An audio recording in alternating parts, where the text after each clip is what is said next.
بسم اللہ الرحمن الرحیم یا ایہا الذین آمنوا اتقوا اللہ ولتنظر نفس ما قدمت لغد واتقوا اللہ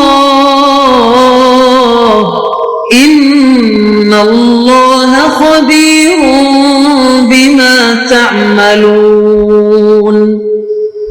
اے ایمان والو، اللہ سے ڈرتے رہو اور ہر شخص کو دیکھنا چاہیے کہ اس نے کل یعنی آخرت کے لیے کیا سامان بھیجا ہے، اور ہم پھر کہتے ہیں کہ اللہ سے ڈرتے رہو، بے شک اللہ تمہارے سب اعمال سے خبردار ہے۔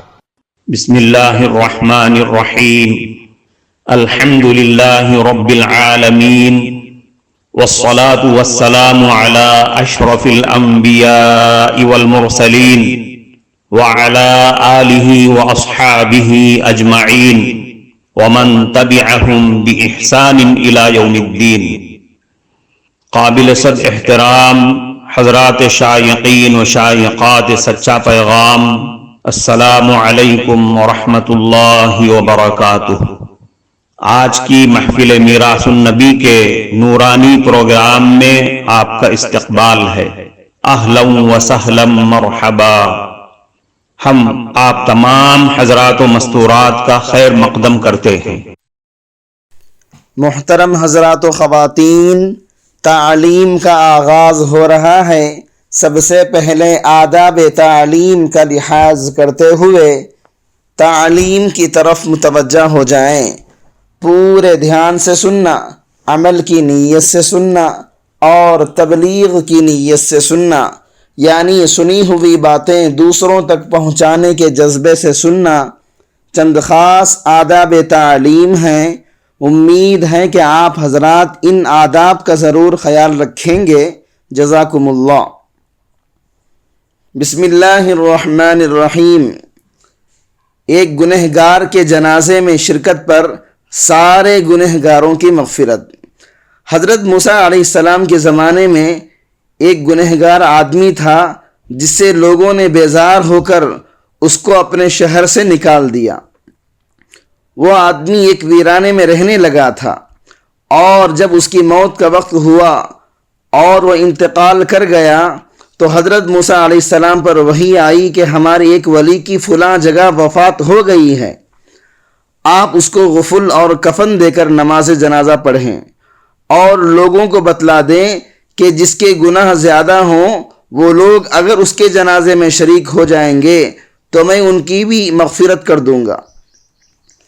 حضرت موسیٰ علیہ السلام نے بنی اسرائیل میں اعلان کر دیا، اور کثیر تعداد میں لوگ جمع ہو گئے، اور جب لوگوں نے اس کی لاش کو دیکھا تو اس کو پہچان لیا اور کہا کہ حضرت یہ تو بہت بڑا گنہگار آدمی تھا، اور ہم لوگوں نے تنگ آ کر اس کو گاؤں سے نکال دیا تھا۔ حضرت موسیٰ علیہ السلام کو بڑا تعجب ہوا اور اللہ تعالیٰ سے سوال کیا کہ اے اللہ کیا معاجرہ ہے؟ تو اللہ کی وحی آئی کہ اے موسیٰ، یہ بات تو سچ ہے کہ یہ آدمی گنہگار تھا، مگر جب اس کی موت کا وقت آیا تو اس نے اپنے دائیں بائیں دیکھا تو کوئی رشتہ دار یا دوست نظر نہیں آیا، اور خود کو تنہا اور اکیلا محسوس کیا، اور آسمان کی جانب نظر اٹھا کر کہنے لگا اے میرے پروردگار، میں تیرے بندوں میں سے ایک بندہ اور تیری بستیوں سے نکالا ہوا غریب الوطن ہوں۔ اگر میں یہ جانتا کہ مجھے عذاب دینے سے آپ کی حکومت میں کوئی زیادتی ہوتی ہے یا مجھے معاف کر دینے سے آپ کی حکومت میں کمی ہو جاتی ہے تو میں آپ سے مغفرت کا سوال نہیں کرتا۔ میری پناہ اور امید کا مرکز سوائے آپ کی ذات کے کوئی نہیں۔ میں نے یہ سنا ہے کہ آپ نے اپنے کلام میں یہ نازل کیا ہے کہ میں ہی غفور الرحیم ہوں، بس میری امید میں مجھے ناکام نہ فرمائیے۔ میں آپ سے بہت زیادہ امید لگا کر آپ سے یہ درخواست کر رہا ہوں۔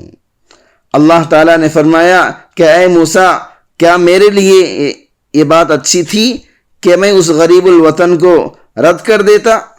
جبکہ وہ میرے سے وسیلہ پکڑ رہا ہے اور میرے سامنے گڑ گڑا رہا ہے۔ افلاطون کو حضرت موسیٰ علیہ السلام نے لاجواب کر دیا۔ حکیم الامت حضرت تھانوی رحمۃ اللہ علیہ نے بیان فرمایا ہے کہ افلاطون جو بہت بڑا حکیم اور اپنے زمانے کے بڑے عقل مند لوگوں میں شمار ہوتا تھا اور وقت کا بہت بڑا فلسفی تھا، اور اس کی تحقیقات دنیا میں آج بھی معتبر اور مستند مانی جاتی ہیں۔ کہا جاتا ہے کہ وہ حضرت موسیٰ علیہ السلام کے زمانے کا تھا۔ اس کے بارے میں لکھا ہے کہ وہ جنگل میں ایک معمولی جھونپڑی میں رہا کرتا تھا، لوگوں سے میل ملاپ نہیں رکھتا تھا۔ اگر کسی کو اس سے ملنا ہوتا تو پہلے سے اجازت لینی پڑتی تھی۔ وہ اللہ کو تو مانتا تھا مگر رسولوں کو نہیں مانتا تھا۔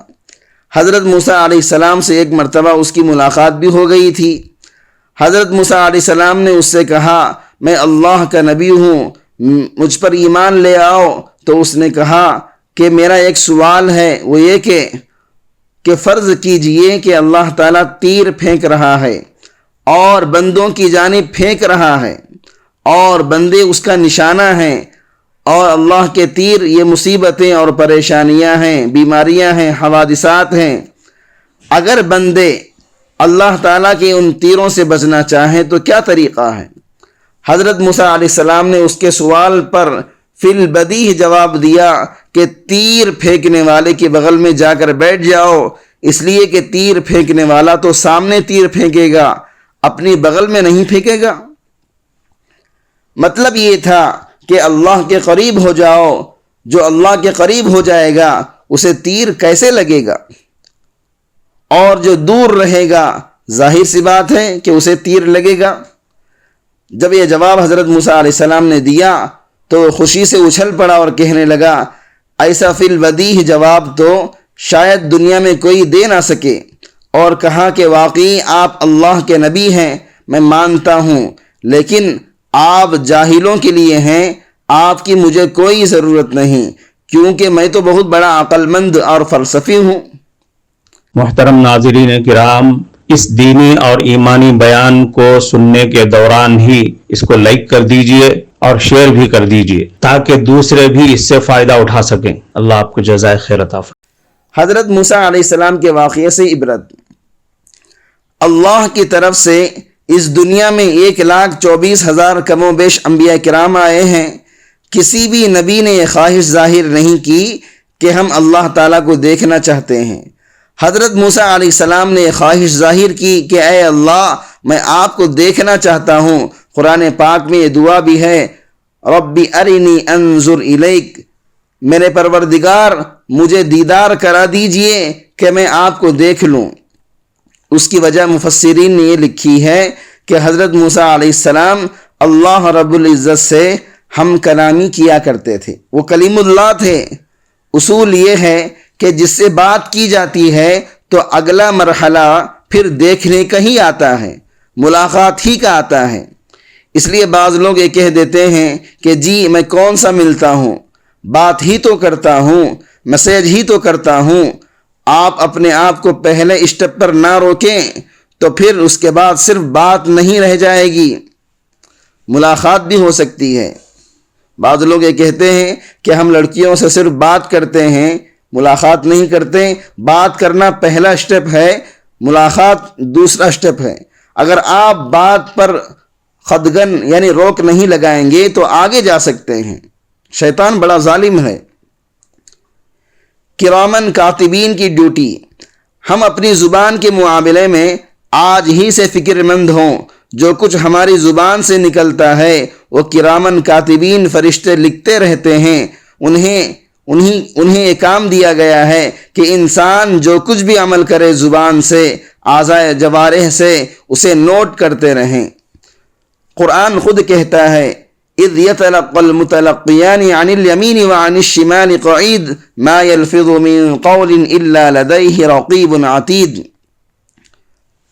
اس وقت بھی جب اعمال کو لکھنے والے دو فرشتے لکھتے رہتے ہیں، ایک دائیں جانب اور دوسرا بائیں جانب بیٹھا ہوا ہوتا ہے، انسان کوئی لفظ زبان سے نہیں نکال پاتا مگر اس پر ایک نگراں مقرر ہوتا ہے، ہر وقت لکھنے کے لیے تیار، اور قیامت کے دن یہ اعمال نامہ اللہ رب العزت کے یہاں کھلے گا۔ ہم گھنٹوں باتیں کرتے رہتے ہیں لیکن یہ فرشتے لکھتے بھی رہتے ہیں، ہر حرف لکھا جا رہا ہے، اور پھر قیامت کے دن اس کی پوچھ بھی ہوگی۔ سوچیں تو صحیح، کیسے جواب دیں گے کہ ہم فلاں سے بات کیا کرتے تھے، فلاں سے بات کرتے تھے؟ اللہ رب العزت جب پوچھیں گے، سوچیں کیسے جواب دو گے؟ یا تو پھر اس کا کوئی جواب تیار کر لیں، یا پھر آسان طریقہ ہے کہ جواب تو یہ ہے کہ کوئی نہیں، توبہ کی طرف متوجہ ہو جائیں، اللہ سے معافی مانگ لیں اور اس چیز سے رک جائیں، اور اسی میں ہماری نجات بھی ہے۔ معزز شائقین و شائقات سچا پیغام، آپ کو اندازہ لگ گیا ہوگا کہ یہ مضمون کتنا اہم ہے اور کس قدر فائدہ مند ہے۔ کم سے کم درجے میں سوشل میڈیا کے ذریعے سے بھی ہم اس کو زیادہ سے زیادہ شیئر کریں گے تو دعوت کے فریضے کی کوششوں میں ہم بھی اپنا کچھ حصہ ڈالنے والے بن سکتے ہیں۔